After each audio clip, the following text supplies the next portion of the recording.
Welcome to the deep dive. Great to be here. So today we're jumping into something you actually brought to our attention, an article that really digs into marketing funnels. Yes. Specifically the disconnect. Mapping one out seems straightforward, Yeah, on paper. but actually getting it to work, that seems to be a whole different challenge. Oh, absolutely. It's the classic scenario, isn't it? You draw the beautiful boxes, the neat arrows showing traffic. Looks perfect, like on a whiteboard or in a diagramming tool. Right. But making that leap from, the strategy document to a live functioning system, one that actually brings in leads and turns them into customers. That's where so many entrepreneurs, even experienced ones, kind of hit a wall. And it sounds like a pretty significant wall. So Yeah.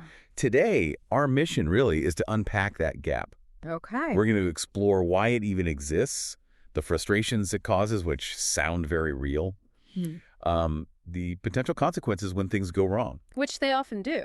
and importantly, what paths the source material suggests entrepreneurs can actually take to, bridge that divide, get their funnels actually firing. Yeah, it's about getting past the theory, the pretty pictures, and facing the, let's be honest, often messy reality of building this engine for your business. Exactly. So let's dive in. Let's do it. Okay, first up, the article calls the funnel fallacy. It paints this picture, and I think we've all maybe seen it or even lived it, sketching out this gorgeous, perfectly optimized marketing funnel. You can see the traffic source, the click leads to the opt-in, the email sequence follows. It looks like a masterpiece of strategy. Right. It feels so logical, so clean on paper. Yeah. But the article really hammers home the contrast when you actually try to build the thing. Yeah. It shared these, almost shocking anecdotes from a mastermind group, no less. These are people who supposedly get funnels. Oh, I remember these quotes. They were really telling. One person just straight up admitted, I pay $30K a year for someone else to touch ClickFunnels. Wow. And someone else immediately chimed in, same, haven't logged in for 2 years. See? And these aren't beginners. These aren't people who don't understand the strategy of funnels. They get it deeply. No, quite the opposite. Exactly. They grasp the why and the what, but they actively pay to avoid the how, the actual building part. Right. And the article makes this critical point. It says the gap between strategy and implementation is, quote, where dreams go to die. Oof, heavy. Yeah. Because knowing how a funnel should work in theory is a totally different skill set than the detailed, sometimes really tedious work of assembling all the pieces so it actually functions correctly. They're not the same thing at all. So, okay, let's dig into that. What? Why is the implementation so difficult? It sounds like it's more than just, following steps. Precisely. The article really drives this home. Building a funnel that genuinely works isn't simple. It describes it as easily a 50-plus step process. 50. Yeah. And think about what's involved. You've got different software needing to talk to each other. That's integrations, right? Your email platform needs to connect to your landing page builder, your payment processor. Then you need ways to categorize people based on what they do, tagging them correctly, building automated sequences of emails or actions based on those tags automations, setting up web page logic so maybe certain people see certain offers. It's a lot of moving parts. Just hearing the list feels complex. And I guess the scary part the article highlighted is how tiny mistakes can just, boom, destroy everything. Totally. It uses these really vivid examples, miss just one little automation step. And what have you? And leads just vanish. Poof. They fall through the cracks in the system, and you might not even realize they were ever there. Lost potential customer. Oh, wow. Or configure one tag incorrectly. And suddenly, your entire email sequence goes haywire. The wrong message goes to the wrong person. Someone who should get a sales pitch gets a welcome email. Or, worse, nothing at all.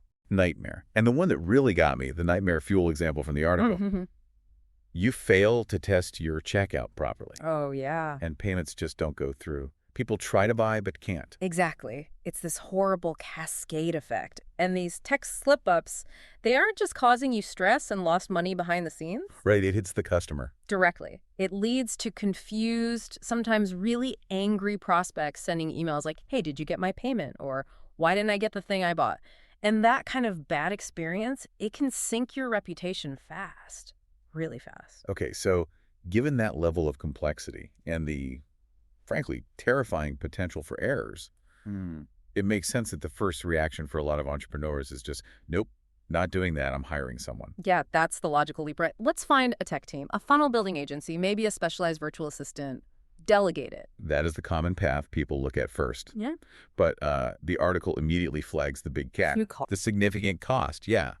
It throws out these figures like the $30,000 a year we mentioned just to avoid the tech, or things like $2,500 a month for ongoing management, even $600 a week for certain projects. Yeah, those numbers aren't small change. Not at all. Yeah. And maybe for a really big company, okay, that's manageable. But the article points out for most entrepreneurs, especially those starting out or scaling, those costs can just devour their entire profit margin, the very money the funnel is supposed to be making. Absolutely. It completely undermines the economics for many businesses. And that reality forces a lot of people right back to square one, back to confronting the tech themselves. Not because they suddenly love it, maybe. No, definitely not. But because the alternative, paying someone else, is just too expensive for where their business is at right now, it's not sustainable. So, okay, if DIY is super hard, potentially frustrating, and eats up time, and hiring experts is often just too expensive financially, what are the actual options? The article laid out 3 main paths for getting a funnel built and working. It did. So path number 1 is the one we just talked about, really. The do-it-yourself approach, DIY. And the big plus there, supposedly, is total control. Right. You built it, you know how it works. Theoretically. But the downsides, as we've covered, are huge. Massive time sink, steep technical learning curve, and, well, a high chance of making those costly errors. Definitely. Okay, path number 2, hiring experts. Pros here. It's usually much faster than trying to figure it out yourself. And you should get a polished professional result that, actually works. Right. The downside... Well, again, it's expensive, often prohibitively so.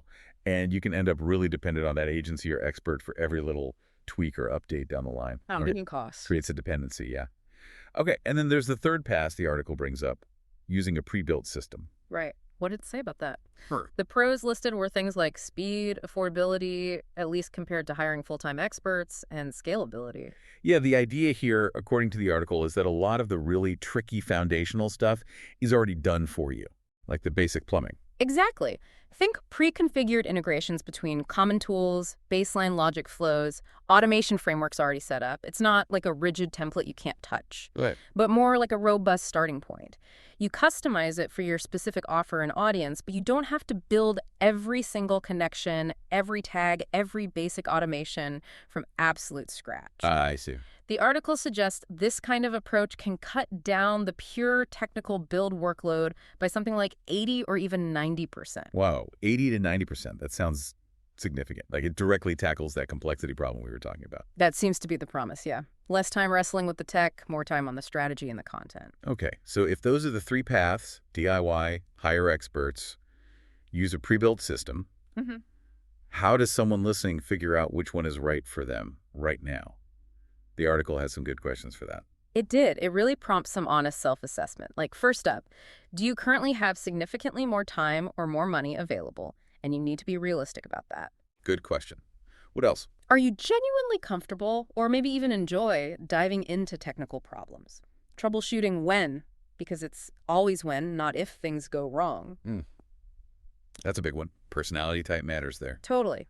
Then how critical is this specific funnel right now?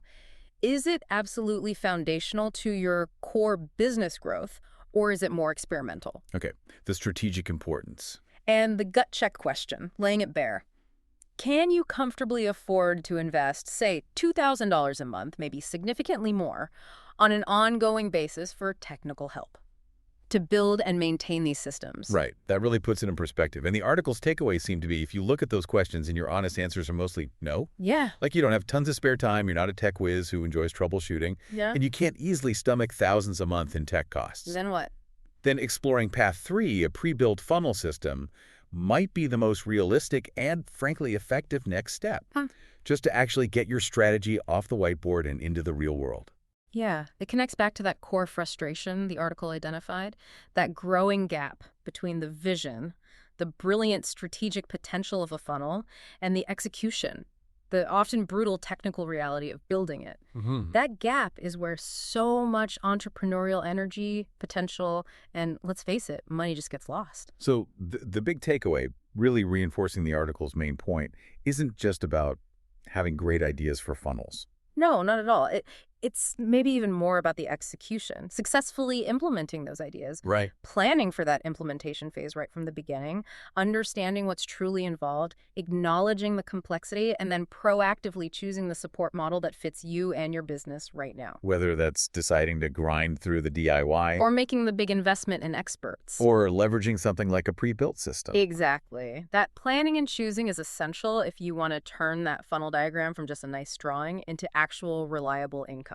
It really is a powerful shift in thinking, isn't it? It's not just design your funnel. It's design your funnel and figure out, realistically, how you're going to build and maintain it. Well put.